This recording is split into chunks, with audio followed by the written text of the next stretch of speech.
नमस्कार, सत्यशोध न्यूजमध्ये आपले सर्वांचे स्वागत आहे। मिरज तालुक्यातील नरवाड येथील प्रदीप बाबासाहेब भंडारे या विद्यार्थ्याने केंद्रीय लोकशाही आयोगाच्या परीक्षेत भारतातून 90वा येण्याचा मान मिळवल्याने त्याची नरवाडच्या ग्रामस्थांनी 26 मे 2025 रोजी सायंकाळी मोठ्या उत्साहात मिरवणूक काढली।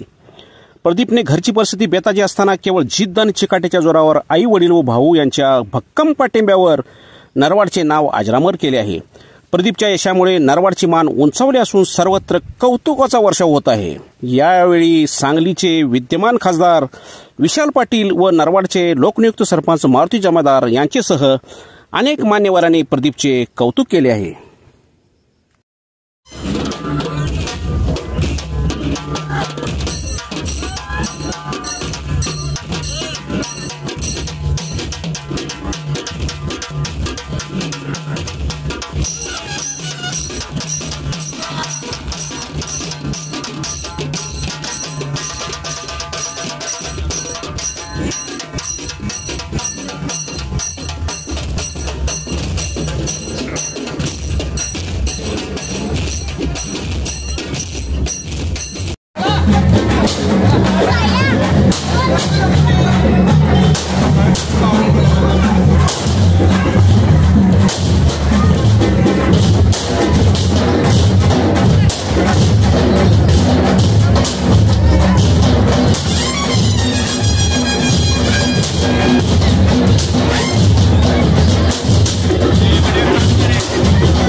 देशभरातून 90वा क्रमांक पटकावण्याचं काम आपल्या गावातील प्रदीप भंडारे या विद्यार्थ्यांना केलेलं आहे। ज्यांच्यामुळे मला इथे येण्याचा योग आला ते आमचे करवीरचे विद्यमान गट विकास अधिकारी आणि आमचे लाडके मित्र संदीप भंडारे साहेब। कारण अभिमान माझ्यासाठी आहे। या मातीत जन्माला आम्ही आलो, ह्या मातीत तुम्ही जन्माला आला, सामान्य कुटुंबात जन्माला आला। योगायोगाने तुमच्या घराचे आमच्या घराचे संबंध आहे। तुमचे वडील आमच्या घरी सातत्याने यायचे आणि योगायोगानं आज त्यांची भेट झाली, चर्चा जुनी निघाली। पण एवढा संबंध असलेला कुटुंबातला मुलगा आज देश पातळीवर आपल्या नरवाड गावचं, मिरज तालुक्याचं नाव मोठं करायला चाललाय, हे बघून आनंद मला एकट्यालाच नाही तर प्रत्येकाला झालेला आहे। प्रथम नागरिक लोकनियुक्त सरपंच माननीय मारुतीदादा जमादार यांच्या शुभ हस्ते सदर संपूर्ण कुटुंबाचा एक यथोचित सन्मान या ठिकाणी करू इच्छितो। तो सन्मान संपूर्ण कुटुंबाने स्वीकारावा अशी मी त्यांना विनंती करतो। नावलौकिक केलेला आहे तर त्यांचं मी संपूर्ण नरवाड नगरीच्या वतीने या ठिकाणी त्यांचं शतशः कोटी कोटी असे आभार मानतो। आभार मानलेच पाहिजेत कारण आमच्या गावचं नाव उज्ज्वल त्यांनी केलेलं आहे आणि त्यांचं मी अभिनंदन करतो आणि त्यांचं या ठिकाणी खरोखर स्वागत करतो। आपण सगळेजण इथं आहोत, पण त्याचं जे कष्ट होतं ते संदीप दादा, त्याच्या 2 दीदी आणि आई बाबा आणि आम्ही सगळे मित्र अक्षरशः त्यांना खेचून आणलंय खेचून आणि 15 लाख मुलातून 90 नंबर येणं सोपं काम नाही।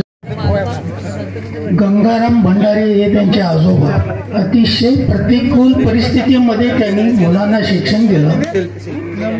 शिक्षणानंतर बाबासाहेबांना कंडक्टरची महामंडळामध्ये नोकरी लागली। ही काही साधी परीक्षा नाही आहे। आज देशामधून 90वा नंबर होते, म्हणजे देशामध्ये 30 राज्य आणि 9 केंद्रशासित प्रदेश यामधली मुलं, म्हणजे किती मुलं परीक्षेला बसले असेल तुम्ही अनुमान लावा आणि त्याच्यामधून 90वा नंबर येतो म्हणजे ही फार मोठी अभिमानाची आणि कर्तृत्वाची गोष्ट आहे। कारण एमपीएससी करणाऱ्या मुलांना खरं तर समाजाचा बघण्याचा दृष्टिकोन 8-10 वर्ष आयुष्यातली ही उमेदीची वर्ष अभ्यासात हे करत असताना आणि त्याने जे उत्तुंग यश मिळवलेलं आहे, पासार तो गावात बोर्ड लागल्यानंतर काही जण म्हटले की त्याचं नशीब खूप चांगलं आहे। तर मला असं सांगायचंय की आपण कित्येकांना नशीबवान असल्याचे शिक्का मारून त्याच्या प्रयत्नाकडे आपण दुर्लक्ष करत असतो। कार्यकर्ते पाहिले, आमदार खासदारांची मिरवणुका पाहिल्या, पण आज संदीप सर्वांना गुलाल लावत होता। एकही माणूस नको नको म्हणून मागे चालला काय? प्रत्येकानं गुलाल लावून घेतलाय, प्रत्येकानं ह्या हर्ष उल्हासात आनंदात सहभागी झालेला आहे। प्रत्येक वेळा कसं असतंय, प्रत्येक पार्टी वगैरे वेगवेगळं काहीतरी असते, त्यामुळे मागं सरतोय. पण ह्यावेळेचा जो आनंद आहे, ही जी मिरवणूक आहे ही अभूतपूर्व मिरवणूक झालेली आहे. प्रदीप हे नाव ऐकून मलाच कसं तरी वाटतंय, कारण मी गावामध्ये पल्लू किंवा पल्या म्हणून फेमस आहे. त्याच्यामुळे मला कळलं नाही की नाव कुणाचं आहे. तर आज मी जो सत्कार बघितला किंवा जे म्हणजे इमॅजिन केलं नव्हतं की इतकं गावाला अभिमान असेल. पहिलं तर मी दादाचा आभार मानतो की ज्या कष्टामध्ये रिझल्ट लागायच्या अर्धा तास आधीच आमचं डिस्कशन चालू होतं की ह्या वर्षी नाही झालं तर काय, कारण हा सलग माझा 5वा इंटरव्ह्यू होता. दादा म्हणतो की काय नाही झालं तर काय टेन्शन घेतो, मी आहे की तू भिड. तो प्रत्येक वेळेला म्हणतोय की आपण म्हणजे IAS चा मुलगा IAS झाला तर ते IAS नाही झालं तर ते फेल्युअर आहे म्हणे, पण जर कंडक्टरचा पोरगा IAS झाला तर ते सगळ्यात मोठे यश आहे. परत माझे वडील अर्धा तास राहिले रिझल्ट नंतर. मला एवढंच सांगणं आहे की हे इलाइट क्लब आहे की जे अभ्यास कराले त्यांच्यासाठी सातत्य ठेवा. प्रत्येक वेळेला देवाचे आभार माना आणि खूप चांगलं स्वप्न बघताय तुम्ही जे स्पर्धा परीक्षा करणारे विद्यार्थी आहेत. एक ना एक दिवस कष्ट आपलं यश मिळेलच. त्यानंतर माझे मित्र परिवार जे माझ्या कष्टात सगळ्या सुखात दुखात हे आहेत, स्वप्नील, अजय, रोहन, सगळे मित्र की ज्यांना माहित आहे की माझं एक असं आहे की प्रत्येक एक्झामला मी आजारी पडायचो तर ते कायम यायचे मला बिस्किट पुडा घेऊन. दर म्हणजे 12वी पासून हे आता 5-6 वर्ष झालं प्रत्येक एक्झामला आजारी पडतो. त्यांनी सगळे आजार पण बघितले पण ते खंबीरपणाने सगळं साथ दिलेत. आज ते मला खांद्यावर घेऊन नाचले. हे कायम दिवस हा लक्षात ठेवेल, गावासाठी नक्कीच काहीतरी करेल. धन्यवाद. म्हणजे माझ्या भावाच्या सत्कारासाठी इथं सगळे हे आहे ना, मला गैरून आलं तरी बोलतो मी. तर व्यासपीठावर उपस्थित सर्व मान्यवर आणि गावातील सर्व ग्रामस्थ बंधू भगिनींनो, माता सगळे इथं उपस्थित आहेत. तर मला एवढंच सांगायचं आहे की एक स्वप्न बघितलं आणि त्या स्वप्नाचा पाठलाग करताना काय आता प्रदीपनं त्याचं मनोगत खूप छोट्या थोडक्यात हे केलं, त्यानं भरपूर सांगावंसंही होतं. पुढे परत आपण आयोजित करूया. तर सांगायचं एवढंच आहे की आज हा जो सत्कार आहे ते गावातल्या प्रत्येक धडपडणाऱ्या आई वडिलाचा आहे. आज हा जो सत्कार आहे तो प्रत्येक धडपडणाऱ्या मुलाचा आहे, संघर्षाचा आहे.